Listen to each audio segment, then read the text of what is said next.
Presiden Ukraina Volodymyr Zelensky meyakini terpilihnya Donald Trump sebagai Presiden ke-47 Amerika Serikat dapat membuat perang Rusia-Ukraina segera berakhir. Apa alasan dibalik optimisme Zelensky ini dan apa tanggapan Rusia terkait hal ini? Pernyataan tersebut disampaikan Zelensky dalam wawancara dengan Radio Ukraina Jumat 16 November 2024 di Kiev, Ukraina. Zelensky mengungkapkan situasi terkini perang yang telah masuki tahun ketiga di mana posisi Ukraina makin terdesak karena makin minimnya bantuan AS dan negara barat. Padahal di sisi lain Rusia kian menggencarkan invasinya dan terbaru ada dugaan keterlibatan militer Korea Utara yang ikut berperang membantu Rusia. Zelensky mengklaim saat ini ada 11.000 pasukan Korut yang telah berada di wilayah Kursk, salah satu medan pertempuran Rusia-Ukraina. Oleh karena itu, Zelensky berharap di bawah pemerintahan Presiden terpilih Donald Trump, perang Rusia-Ukraina bisa berakhir lebih cepat melalui meja perundingan. Zelensky menyebut peran AS dan negara barat sangat dibutuhkan untuk memastikan berakhirnya perang. Я вважаю, що війна закінчиться.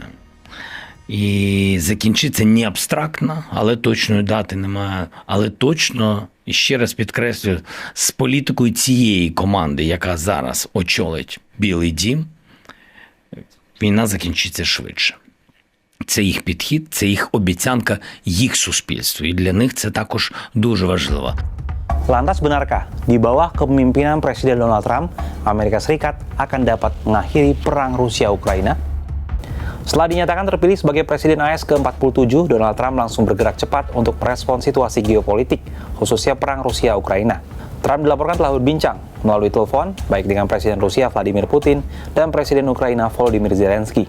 Kepada Putin, Trump meminta untuk tidak memperparah perang di Ukraina, sementara kepada Zelensky, Trump menjanjikan dialog dan kerjasama yang tak berubah. Sejak kampanye, Trump kerap mengkritik skala dukungan militer dan keuangan AS untuk Ukraina. Dalam pandangan Trump, bantuan pendanaan AS untuk Ukraina justru membantu mendanai hubungan korup antara pihak pro-perang, yakni perusahaan pertahanan dan para pengkritik kebijakan luar negeri. Seperti diketahui, Kongres AS mengalokasikan lebih dari 174 miliar dolar AS untuk Ukraina selama masa pemerintahan Biden. Terbaru, Trump telah bertemu dengan Presiden Joe Biden pada Rabu 13 November di Gedung Putih, Washington DC. Selain membahas transisi pemerintahan, keduanya juga membicarakan perang Rusia-Ukraina. Trump berjanji akan mengakhiri perang Rusia-Ukraina, tapi tidak mendetailkan secara rinci bagaimana caranya. Lalu bagaimana respon Rusia? Apakah ada peluang Moskwa mengakhiri perang dengan Kiev di meja perundingan? Presiden Rusia Vladimir Putin dalam keterangannya Jumat 16 November menyebut masih membuka pintu untuk melakukan negosiasi dengan Ukraina guna mengakhiri perang. Pernyataan ini disampaikan Putin dalam pembicaraan via telepon dengan Kanselir Jerman Olaf Scholz.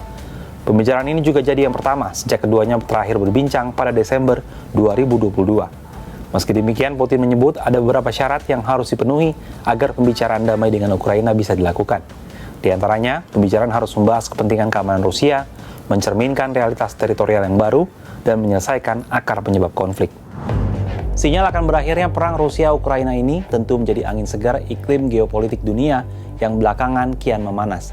Apalagi perang yang telah masuki tahun ketiga ini tidak hanya berdampak kepada dua negara yang bertikai, tapi juga dunia, baik di sektor ekonomi maupun politik. Pertanyaannya, apakah benar Donald Trump mampu mengakhiri perang Rusia-Ukraina yang selama ini gagal dilakukan oleh pendahulunya Joe Biden? Gimana menurut sahabat Kompas?